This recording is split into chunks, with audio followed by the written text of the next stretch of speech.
बहुत समय पहले की बात है। एक मगधपुर नाम का राज्य था जिसकी प्राकृतिक सुंदरता का वर्णन करना भी कठिन है।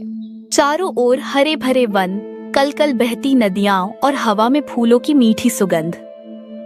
यह राज्य केवल प्राकृतिक सौंदर्य के लिए ही नहीं बल्कि अपने न्यायप्रिय और प्रजावत्सल राजा मानसिंह के लिए भी प्रसिद्ध था। राजा मानसिंह की प्रजा उनसे अगाध प्रेम करती थी क्योंकि उनके शासन में सभी सुखी और समृद्ध थे। राजा मानसिंह के जीवन की धुरी थी उनकी रानी देविका।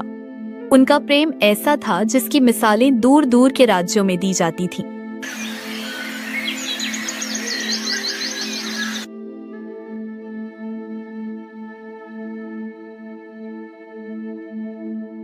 रानी कहाँ है? क्या संदेश है? महाराज, रानी साहिबा अपनी सखियों से मिलने गई हैं। वह शीघ्र ही लौट रही होंगी। आप चिंता न करें। जाओ, उन्हें मेरा संदेश दो कि उनका राजा उनकी प्रतीक्षा कर रहा है। उनसे कहो कि वह जल्द लौटें। इसी प्रेम और खुशहाली के वातावरण में धीरे धीरे समय अपनी गति से चलता रहा। एक दिन राजवैद्य ने महल में यह शुभ समाचार सुनाया। महाराज, शुभ घड़ी आ गई है। रानी देविका गर्भवती हैं। यह समाचार पूरे राज्य के लिए हर्षोल्लास लेकर आया है। अद्भुत! यह समाचार तो मेरे जीवन का सबसे बड़ा सुख है। तत्काल घोषणा करो, दरिद्रों के लिए भंडारे खुलवा दिए जाएं और स्वर्ण मुद्राएं लुटाओ। यह 9 महीने रानी की सेवा में समर्पित होंगे। दासी, सुनिश्चित करना कि रानी को किसी प्रकार का कष्ट न हो। 9 महीने उन्होंने रानी देविका की सेवा में समर्पित कर दिए। उनकी छोटी छोटी इच्छाओं को पूरा किया। राजा और रानी दोनों ने मिलकर आने वाली संतान के लिए सैकड़ों सुंदर सपने बुने। स्वामी, मुझे ऐसा लगता है कि हमारी संतान हमारे प्रेम को एक नया रूप देगी। मैं कितनी सौभाग्यशाली हूँ कि मुझे आपका इतना गहरा प्रेम मिला। देविका, तुम केवल मेरी रानी नहीं, तुम मेरा जीवन हो। मैं बस यही चाहता हूं कि तुम और हमारी संतान दोनों सुरक्षित रहें। हमारी यह छोटी सी दुनिया अब पूर्ण होने वाली है। अंततः वह शुभ घड़ी आई। पूरे महल में मंगल गीत गाए गए और रानी देविका ने एक अत्यंत सुंदर पुत्री को जन्म दिया। नवजात कन्या का मुखमंडल चंद्रमा के समान तेजोमय था, पर विधाता को कुछ और ही मंजूर था। पुत्री को जन्म देने के कुछ क्षणों बाद ही रानी देविका का स्वास्थ्य अचानक बिगड़ा। महल में खुशी की लहर गहरे शोक और रुदन में बदल गई। महाराज, मुझे क्षमा करें। हमने हर संभव प्रयास किया, पर रानी साहिबा वह अब इस संसार में नहीं रही। झूठ! ये झूठ है। देविका, मेरी देविका मुझे छोड़कर नहीं जा सकती। तुम कैसे कह सकते हो? वह अभी अभी तो माँ बनी है। मेरी दुनिया उजड़ गई। मैं इसके बिना कैसे रहूंगा? राजा मानसिंह का दुख इतना गहरा था कि वह विवेक और संतुलन खो बैठे। उनका प्रेम तीव्र शोक और अपराध बोध में बदल गया। उनके मस्तिष्क ने इस असहनीय पीड़ा का कारण ढूंढना शुरू किया और उनका ध्यान उस नवजात कन्या पर गया। इसी के कारण मेरी देविका आज मुझसे दूर हुई है। यह मासूम नहीं, ये मेरी प्रियतमा की हत्यारिन है। इसने मेरी खुशियों को लील लिया है। मैं इसका मुख नहीं देखूंगा। वह नवजात, जो अब भी संसार में ठीक से आंखें भी नहीं खोल पाई थी, राजा के क्रोध और घृणा का केंद्र बन गई। उनका महल अब उन्हें एक वीरान कारागार जैसा लगने लगा था। एक दिन उन्होंने अपनी सबसे विश्वसनीय धाय मां और दासी कलावती को बुलाया। कलावती, मैंने तुम्हें बुलाया है क्योंकि तुम सबसे विश्वसनीय हो। इसे मार दो। मैं इस अपशकुनी का मुंह नहीं देखना चाहता। इसी की वजह से मेरी रानी मुझसे दूर हुई है। एक पल भी यह मेरी आंखों के सामने न रहे। इसे मेरे राज्य से, मेरे महल से, मेरे जीवन से हटा दो। राजा मानसिंह के ये कठोर शब्द सुनकर दासी कलावती का हृदय करुणा से भर गया। वह नवजात कन्या फूलों से भी कोमल थी। महाराज, हे राजन, शांत हो जाइए। आप इतना बड़ा अधर्म मत कीजिए। यह बच्ची मासूम है, इसका क्या दोष? आप इस समय गहरे दुख में हैं, इसलिए आपको उचित अनुचित का भान नहीं हो रहा है। सोचिए, यह बच्ची माँ के जाने का गम आपको देने नहीं आई है, बल्कि आपकी वंश बेल को आगे बढ़ाने आई है। अगर आप इसे मार देंगे तो आपके सिर पर एक अबोध की हत्या का पाप लगेगा, जिससे आपकी आत्मा कभी शांत नहीं होगी। रानी देविका की आत्मा भी यह देखकर प्रसन्न नहीं होगी। महाराज, मैं इसे मार नहीं सकती, मुझे आज्ञा दीजिए। मैं इस राजकुमारी को पालूंगी। यह इस महल में रहेगी, पर मैं इसे आपकी दृष्टि से दूर रखूंगी। आप इस बच्ची के जीवन पर इतना बड़ा अन्याय मत कीजिए। कलावती के ये मार्मिक शब्द और उनके विवेकपूर्ण तर्क सुनकर राजा मानसिंह का क्रोध कुछ शांत हुआ। उन्होंने अनिच्छा से सिर हिलाया। ठीक है कलावती, मैं तुम्हारी निष्ठा का सम्मान करता हूँ। तुम इसे पालो, पर इसे मेरी आंखों से दूर रखना, और इसका नाम आज से अभागिनी होगा। यह इस महल के लिए और मेरे जीवन के लिए केवल दुख और अपशकुन लेकर आई है। राजा द्वारा त्याग दी गई, पर दासी कलावती द्वारा अपनाई गई राजकुमारी अभागिनी का पालन पोषण शुरू हुआ। कलावती ने उसे अपनी बेटी की तरह पाला। अभागिनी महल में रहती थी, लेकिन उसे किसी भी राजकुमारी जैसा सुख, सुविधा या सम्मान प्राप्त नहीं था। राजा मानसिंह ने उसे पूर्णतः भुला दिया था। महल में उसका जीवन एक नौकर की बेटी जैसा था। बचपन से ही उसे कठोर परिश्रम करना सिखाया गया। वह दिन भर महल के छोटे मोटे काम करती।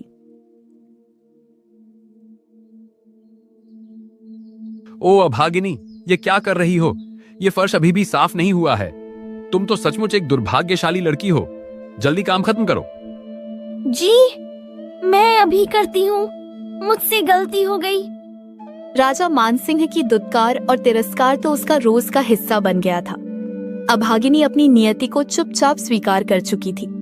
वह स्वभाव से शांत और सहनशील बन गई थी। कुछ समय बाद राजा मानसिंह के मंत्रियों और हितैषियों ने उन्हें पुनर्विवाह की सलाह दी। महाराज, अब शोक का समय समाप्त हुआ। राज्य की स्थिरता और भावी वंश के लिए आपको पुनर्विवाह कर लेना चाहिए। यह राज्य के हित में है। मैं समझता हूँ। ठीक है, तुम योग्य कन्या की तलाश करो। राजा का विवाह एक पड़ोसी राज्य की अत्यंत सुंदर और सुशील कन्या सुलक्षणा से हुआ। रानी सुलक्षणा महल में आई और राजा को उनसे भी गहरा प्रेम हो गया। वह रानी देविका की यादों से कुछ हद तक बाहर निकल पाए। स्वामी, मैं आपके दुहक को जानती हूँ, पर अब आपको अपने जीवन को फिर से खुशियों से भरना होगा। मैं आपके हर सुख दुहक में आपके साथ हूँ। रानी सुलक्षणा, तुम मेरे जीवन में नई आशा लेकर आई हो। तुम्हारे आगमन से महल में फिर से खुशियां लौट आई हैं। समय अपनी गति से चलता रहा और रानी सुलक्षणा ने भी एक कन्या को जन्म दिया। इस बार राजा की खुशी का कोई ठिकाना नहीं रहा, क्योंकि संतान के जन्म के बाद उसकी मां सही सलामत थी। राजा ने अपनी इस दूसरी पुत्री को सौभाग्य का प्रतीक माना। यह सचमुच मेरे लिए सौभाग्य लेकर आई है। इस बार कोई अपशकुन नहीं हुआ। मेरी इस प्यारी बेटी का नाम आज से सुभागी होगा। पूरे राज्य में उत्सव की घोषणा करो। अब महल में राजा की दोनों बेटियां पलने बढ़ने लगी, लेकिन उनके जीवन में जमीन आसमान का अंतर था। पिताजी ने मेरे लिए यह सोने का हार भेजा है। यह देखो, कितना सुंदर है। तुम तो बस यही दासी के कपड़े पहनो अभागिनी। पिताजी तुम्हें देखना भी पसंद नहीं करते। सुभागी राजा की प्यारी बेटी थी, जो लाड प्यार में पली। उसे अच्छे वस्त्र, सुंदर आभूषण और शिक्षा के लिए योग्य गुरु मिले। अभागिनी, जो पुरानी और साधारण दासी के वस्त्रों में रहती थी, उसका जीवन महल में एक नौकरानी जैसा था। उसे केवल दासी कलावती का प्रेम और सहारा मिला। अभागिनी का हृदय धीरे धीरे वैराग्य और ईश्वर भक्ति की ओर मुड़ने लगा। एक दिन राजकुमारी अभागिनी महल के पीछे वाले बाग की सफाई कर रही थी। तभी उसने महल की सीमा से बाहर एक शांत और पवित्र स्थान पर कुछ साधु महात्माओं को एकत्र देखा। वहां भजन कीर्तन की मधुर ध्वनि आ रही थी और बीच में एक तेजस्वी संत बैठे थे जो प्रवचन दे रहे थे। वह संत और कोई नहीं बल्कि महान संत कबीर साहिब जी थे। अभागिनी के हृदय में अद्भुत शांति जागी। वह तुरंत अपना काम छोड़कर चोरी छिपे उस सभा में चली गई और एक कोने में बैठकर कबीर के भजन कीर्तन और प्रवचन सुनने लगी। कबीर साहिब अपने दोहों और वचनों के माध्यम से संसार की नश्वरता, ईश्वर की एकता और कर्म की महत्ता का उपदेश दे रहे थे। अभागिनी ने अपने जीवन में पहली बार इतनी शांति और संतोष महसूस किया। यह कैसा अद्भुत ज्ञान है। यह संसार का सुख दुख सब क्षण भंगुर है। असली धन तो आंतरिक शांति और सत्कर्मों में निहित है। अब तो यह उसका नित्य कर्म बन गया। वह रोज एक काम से समय निकालकर उस मठ के पास जाती। इन प्रवचनों ने उसके हृदय को धीरे धीरे ज्ञानी, शांत और स्थिर बना दिया। एक बार राजा के अनुभवी मंत्रियों ने सभा में अभागिनी के विवाह की बात छेड़ी। महाराज, आपकी ज्येष्ठ पुत्री अभागिनी अब विवाह योग्य हो गई है। राजकुल की परंपरा है। हमें उसके विवाह के लिए सुयोग्य वर ढूंढना चाहिए। ठीक है, मैं इस बारे में रानी सुलक्षणा से बात करता हूं। महाराज, अगर आप अभागिनी के लिए लड़का देखें तो अंधा, लंगड़ा या लूल्हा ही देखना। ये तो जन्म से ही अपशकुनी है। इसके कारण हमारी प्रिय रानी देविका हमें छोड़कर चली गईं। ये जहां भी जाएगी अपने साथ दुर्भाग्य लेकर जाएगी। क्या जरूरत है कि हम इसके लिए कोई अच्छा घर ढूंढे? इसे अच्छे घर में भेजेंगे तो वहां भी ये सब बर्बाद कर देगी। इससे अच्छा है कि पहले से ही इसकी शादी किसी अंधे, लंगड़े, लूले या अति निर्धन व्यक्ति से कर दें। ये जैसी है इसे वैसा ही वर मिलना चाहिए। हाँ, तुम ठीक कहती हो। यदि अभागिनी किसी धनी या राजकुमार से विवाह करेगी तो वह उस राज्य पर भी दुर्भाग्य का साया डालेगी। यह निर्णय बिल्कुल उचित है। जाइए, अभागिनी के लिए एक अति गरीब, असहाय और संभव हो तो शारीरिक रूप से अक्षम लड़का ढूंढकर लाइए। उसी से अभागिनी का विवाह होगा। हमें उसके लिए किसी अच्छे घर की तलाश नहीं है। राज पंडित, जो राजा के इस निर्णय से हैरान और दुखी थे, फिर भी राजा की आज्ञा का पालन करने के लिए निकल पड़े। चलते चलते एक छोटे से नगर के बाहर पंडित को एक अति दरिद्र भिखारिन दिखाई दी। उस भिखारिन का बेटा, जिसका नाम दयालु था, जन्म से अंधा था। वह दोनों भीख मांगकर अपना जीवन यापन करते थे। पंडित को लगा कि यह रिश्ता राजा की इच्छा के अनुसार सबसे अच्छा रहेगा। माई, क्या तुम अपने पुत्र का विवाह करना चाहोगी? मैं तुम्हारे लिए एक बहुत ही अच्छा रिश्ता लेकर आया हूँ। पंडित जी, आप कैसी बात कर रहे हैं? यह तो अंधा है। इसे कौन अपनी बेटी देगा? हम तो अपना पेट भी मुश्किल से भर पाते हैं। विवाह का खर्च कहां से लाएंगे? सुनो, तुम्हारे पुत्र के लिए कोई साधारण रिश्ता नहीं आया है। तुम्हारे पुत्र के लिए राजा मानसिंह की बेटी का रिश्ता आया है। अगर यह विवाह हो गया तो तुम्हारे दिन फिर जाएंगे। तुम गरीबी से बाहर निकल आओगी। राजा की बेटी? हाँ, मैं तुरंत अपने पुत्र दयालु का विवाह करने के लिए हाँ कहती हूँ। राजा मानसिंह ने बिना किसी धूमधाम या राजसी संस्कार के अपनी बड़ी पुत्री अभागिनी का विवाह उस अंधे और गरीब लड़के दयालु से कर दिया। राजा ने उसे दहेज में एक भी सिक्का, एक भी आभूषण या किसी प्रकार का वस्त्र नहीं दिया। यह विवाह राजा के लिए केवल अभागिनी से छुटकारा पाने का एक साधन था। इसके कुछ ही दिनों बाद राजा ने अपनी छोटी बेटी सुभागी का विवाह एक धनवान, सुंदर और प्रतापी राजकुमार से बड़ी धूमधाम से किया और लाखों का दहेज दिया। दोनों बेटियां अपनी अपनी ससुराल चली गईं, पर उनके भाग्य की रेखाएं पूरी तरह से विपरीत थीं। जब अभागिनी अपने ससुराल पहुंची तो वह एक छोटे से नगर के एक जीर्ण शीर्ण झोंपड़े को देखकर हैरान रह गई। वहां चारों ओर गरीबी थी। घर में न तो खाने के लिए पर्याप्त अन्न था, न रहने का कोई उचित प्रबंध। उसके पति दयालु और सास दोनों भीख मांगकर अपना जीवन यापन करते थे। अभागिनी ने अपने मन को शांत रखा और इस नई परिस्थिति को भी अपने कर्म के रूप में स्वीकार कर लिया। सासू माँ, घर में खाने को कुछ नहीं है। मेरी माँ दासी कलावती ने मुझे विदाई के समय कुछ सूखे चावल दिए थे, मैं इन्हें ही आज पका लेती हूँ। आप इसकी चिंता न करें। ठीक है बेटी, अब जो है उसी से काम चलाओ। अभागिनी ने वह थोड़े से चावल पकाए। उसने अपनी सास और अपने पति दयालु को भरपेट खिला दिया, पर अपने लिए कुछ नहीं छोड़ा और वह खुद भूखे पेट ही सो गई। उसका शांत हृदय और निस्वार्थ प्रेम उसके भीतर के ज्ञान का प्रमाण था। अगले दिन उसका पति और सास दोनों भीख मांगने के लिए निकल पड़े।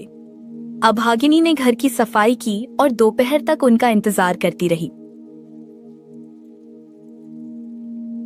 माँ जी, आप लोग भीख मांगकर जो कुछ लाते हैं वह हमारे गुजारे के लिए पर्याप्त नहीं है। इस तरह तो हम एक दिन भूखे ही मर जाएंगे। आप यदि आज्ञा दें तो मैं भी कुछ काम कर लूंगी। मैं घर को गरीबी से बाहर निकालना चाहती हूँ। बहू, तुम तो एक राजकुमारी हो, तुम यह कठोर काम कैसे कर पाओगी? तुमने तो कभी कष्ट नहीं झेला होगा। हाँ, मुश्किल तो होगी, पर मैं कर लूंगी। वैसे भी मुझे अपने पिता के महल में काम करने की आदत है। मेरा जीवन कभी भी राजकुमारी जैसा नहीं रहा। अगर आप लोग गरीबी में जी रहे हैं तो मैं भी उस गरीबी में अपने कर्म से नया जीवन भर दूंगी। बहू, तुम इतनी गुणवान हो, इतनी रूपवान हो, इतनी विनम्र और सहज हो। मुझे यह समझ में नहीं आ रहा कि तुम्हारे पिता ने तुम्हारा विवाह मेरे जैसे गरीब और एक अंधे लड़के के साथ कैसे कर दिया। वह तो सचमुच एक क्रूर इंसान है। अभागिनी ने अगले दिन बाजार से अपने बचे हुए पैसों से केवल एक टोकरी ककड़ी खरीदकर बेचने चली गई।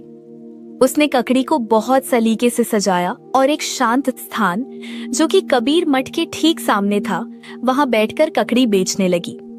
उसकी मधुर वाणी और शांत स्वभाव के कारण धीरे धीरे उसकी सारी ककड़ी बिक गई। सिर्फ 2 ककड़ी रह गई। तभी उस मठ में बैठे संत कबीर साहिब जी को अपनी इस निष्ठावान शिष्या की परीक्षा लेने की इच्छा हुई। वह जानना चाहते थे कि कठिन परिस्थितियों में भी अभागिनी का हृदय कितना शुद्ध और निस्वार्थ है। पुत्री, मुझे बहुत भूख लगी है। मेरी यात्रा बहुत लंबी रही है। क्या तुम यह बची हुई 2 ककड़ी मुझे दे सकती हो? लेकिन मेरे पास तुम्हें देने के लिए पैसे नहीं हैं। हे महात्मा, आप तो मेरे पिता समान हैं, मेरे गुरु समान हैं। अगर आपको भूख लगी है तो आप यह ककड़ी सहर्ष खा सकते हैं। मुझे पैसे नहीं चाहिए। मेरे पिता तो मुझसे नफरत करते हैं, वह मुझे देखना भी पसंद नहीं करते। और मेरी माँ कलावती को छोड़कर मेरे पति अंधे हैं और मेरी सास भीख मांगती है। मेरे पास इस संसार का सब कुछ है, बस एक पिता के प्यार की ही कमी थी। तो आप ही मेरे गुरु हो, आप ही मेरे पिता हो। आप प्यार से इस ककड़ी को खाइए और अपना आशीर्वाद दीजिए। खाने के बाद वह अपने रूप में वापस आ गए और उन्होंने अभागिनी से कहा, बेटी, तुम अपनी सास और पति को दीक्षा दिलाओ और परमात्मा के भक्ति करो। इस संसार के भौतिक सुखों में कुछ नहीं रखा है। अभागिनी ने पूरे विश्वास के साथ ऐसा ही किया। उसने अपने पति और सास को कबीर साहिब जी से दीक्षा दिलाया और तीनों भक्ति करते रहे। कुछ दिनों बाद संत कबीर साहिब की अद्भुत चमत्कार हुआ। यह क्या है? मेरी झोपड़ी की जगह एक आलीशान भव्य महल खड़ा है। यह तो किसी स्वर्गलोक जैसा है।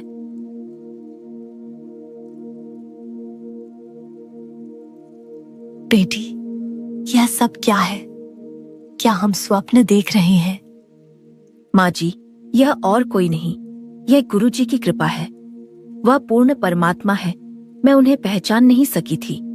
यह उनकी दया है। तभी उसका पति दयालु वहां आया, लेकिन इस बार वह पहले जैसा नहीं था। उसके चेहरे पर तेज था और उसकी आंखों में रोशनी थी। देखो, मेरी आंखें वापस आ गईं। मैं देख सकता हूं, मेरी दृष्टि लौट आई है। यह सब देखकर अभागिनी अपने आंसुओं को रोक नहीं पाई। वह खुशी से रोने लगी और हृदय से संत कबीर साहिब को बारंबार धन्यवाद देती रही। अभागिनी और दयालु अब अत्यंत धनी और सुखी थे। उन्होंने सबसे पहले अपने नए महल के पास एक भव्य कबीर मठ बनवाया। अब वे हर रोज वहां भजन कीर्तन करते थे, साधु संतों को भोजन कराते थे और गरीब व असहाय लोगों की मदद किया करते थे। उनका जीवन अब पूरी तरह से सेवा और भक्ति को समर्पित हो गया था। इधर अभागिनी के पिता राजा मानसिंह अपने राज्य में धीरे धीरे गरीब और कमजोर होते जा रहे थे। रानी सुलक्षणा के अपशकुन, राजा के अहंकार और अभागिनी के प्रति किए गए अन्याय के कारण उनके राज्य से समृद्धि दूर होती जा रही थी। उन्हें राजकाज में लगातार घाटा हो रहा था और उनके कोष खाली होते जा रहे थे। जब राजा को गुप्तचरों से पता चला कि उनकी त्यागी हुई बेटी अभागिनी तो अब धनवान हो गई है और एक रानी की तरह एक आलीशान महल में रह रही है, तो उन्हें अपनी भयंकर गलती का एहसास हुआ। ओह, मैं कितना मूर्ख था। मेरी यह बेटी तो सौभाग्यशाली थी। मैंने ही अपने शोक और क्रोध में उसे अभागिनी समझ लिया और उसका विवाह एक अंधे भिखारी से कर दिया। मैंने अपनी ही पुत्री के साथ कितना अन्याय किया। इसी बीच अभागिनी के पति दयालु, जो अब देख सकते थे, ने अभागिनी से कहा, प्रिय, हमने कबीर मठ बनवाया है तो हमें अपने ससुराल को निमंत्रण देने जाना चाहिए। राजा मानसिंह को हमें आदर से बुलाना चाहिए। बेटा, तुम कौन हो? किस राज्य से आए हो? महाराज, मैं वही अंधा और गरीब हूं जिसके साथ आपने अपनी ज्येष्ठ पुत्री अभागिनी का विवाह किया था। राजा को अपने दामाद को इस शाही रूप में देखकर बहुत शर्मिंदगी महसूस हुई। उनकी आंखें झुक गईं। उन्होंने तुरंत दयालु से क्षमा मांगी। मुझे क्षमा कर दो दामाद, मैंने अपनी बेटी के साथ बहुत बड़ा अन्याय किया। मेरी बेटी बहुत भाग्यवान है। इधर अभागिनी की छोटी बहन सुभागी अपने पति के घर जाकर बहुत गरीब हो गई थी। उसके पति का धन धान्य नष्ट हो गया था। उसकी सास उसे ताने मारती थी। इन सब से परेशान होकर वह अपने पिता के घर वापस आ गई। पिताजी, मेरे घर में सब बर्बाद हो गया। मेरी सास मुझे कहती है कि तुम्हारे आने से सब बर्बाद हो गया। मैं क्या करूं? मेरा जीवन दुख से भर गया है। बहन सुभागी, तुम मेरी बात ध्यान से सुनो। जीवन में कोई भी व्यक्ति जन्म से अभागिनी नहीं होता और कोई जन्म से सौभाग्यशाली नहीं होता। यह सब हमारे कर्मों और भाव पर निर्भर करता है। तुम भी संत कबीर साहिब की शरण में चलो, उनके भजन सुनो, दान दक्षिणा दो, गरीबों की मदद करो। तुम यह सब सच्चे हृदय से करोगी तो अवश्य ही तुम पर भी कबीर साहिब की कृपा होगी। देखो, आज तुम्हारे पास जो कष्ट आया है वह तुम्हारे भीतर के अहंकार और तिरस्कार के भाव के कारण आया है।